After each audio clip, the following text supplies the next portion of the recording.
Hello everyone and welcome back to English literature class. Now we shall continue with the chapter.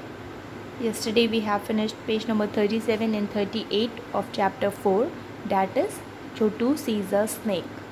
Now today we will continue with page number 39. Kindly take the pencil and eraser in your hand and repeat after me. Now Chotu is thinking about snakes and only snakes. Then you will underline thinking. Okay so अभी छोटू क्या कर रहा है, कल उसने क्या किया था, उसने अपने फादर के साथ में स्नैक्स की बुक देखी थी और उसके फादर ने बहुत सारे स्नैक्स के बारे में बताया था. तो उसके फादर ने बोला कि अब हम लोग बाद में बात करेंगे इसके बारे में. तो अभी क्या कर रहा है छोटू, अब सिर्फ वो स्नैक्स के बारे में सोच रहा है. He is thinking every time about snacks and snacks.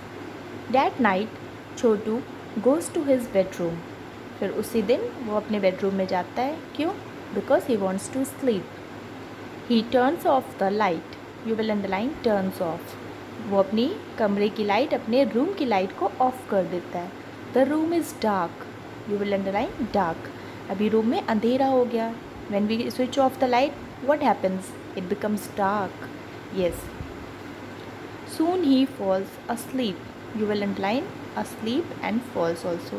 फिर जल्दी उसे नींद आ जाती है. asleep means to sleep. It is midnight. You will underline midnight means the time which is at the center of the night. Okay. A cold wind is blowing. You will underline blowing. A cold wind, बहुत ठंडी ठंडी हवा बह रही है. Blowing means to move. Chhotu is feeling cold and you will underline feeling. अभी छोटू को क्या लग रही है, ठंडी लग रही है. He is feeling cold. He tosses and turns in his bed. He tosses, you will underline tosses and turns. तो अभी वो अपने बेड में इधर उधर घूम रहा है. क्यों? क्योंकि उसे नींद नहीं आ रही है. And he is thinking about snacks and snacks all the time. He gets up and goes to the window. You will underline gets up and goes and window. तो वो उठता है and he moves towards the window. वो window की तरफ जाता है. He wants to close it. क्यों? वो उसे बंद करना चाहता है, विंडो को बंद करना चाहता है. Why? Because a cold wind is blowing. Because ठंडी ठंडी हवा आ रही है.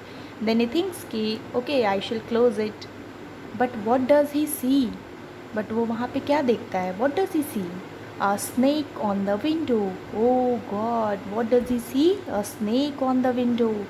छोटू screams and cries, "Mummy, Daddy, there is a snake here." Then you will underline screams, cries, mummy, daddy. तो छोटू चिल्लाता है. Screams means to shout. Cries, I know, you know the meaning of cries, रोना. वो बहुत तेज़ तेज़ चिल्लाता है. Why? Because he is afraid. वो डर गया है.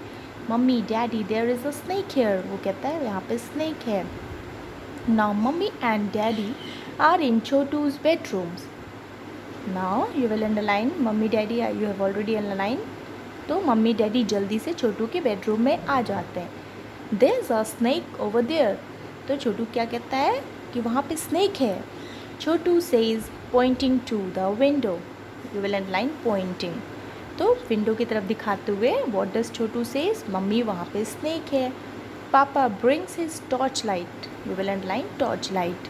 तो पापा क्या करते हैं, अपनी टॉर्च लेकर आते हैं. What does he see on the window? और वो क्या देखते हैं विंडो पे? A long rope. It is not a snake. You will underline a long rope and you will star it. It is not a snake. You will start this sentence also. Okay? और वहाँ पे वो क्या देखते हैं? What does he see on the window? It is a long rope. You know the meaning of rope? रस्सी. Okay? और वो रस्सी है. It is not a snake. It's a rope. Daddy says.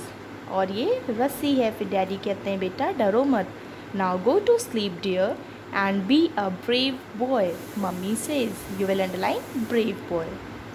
Okay? तो मम्मी क्या कहती हैं? बेटा डरो मत. Don't be afraid and be a brave boy. What is the meaning of brave? Not to be fearful. Okay? To be strong. So mummy कहती हैं डरो मत. Be a brave boy. So what is the moral of this chapter? We should not be afraid of anything and we should try to learn new things. We should try to make a habit of reading the books. Okay, so this was all about Chotu sees a snake. Now we have completed the chapter, reading and explanation of the chapter. So children, what you have to do is, on page number 40 there is an exercise listening. So you will read these sentences, you will tick here or cross here only in the book. I repeat, only in the book. And page number 41, this comprehension, you will read these sentences 1 2 3 4 5 and you will do in the book only. I have written here in book only. These questions you will not do until I make you to do. ये आप तब तक नहीं करेंगे जब तक मैं आपको नहीं कराऊंगी. So homework for you is 2 exercises in the book. Okay, children, read the chapter again and try to explain it to anybody in the family. And if you like my video, please subscribe it. Thank you.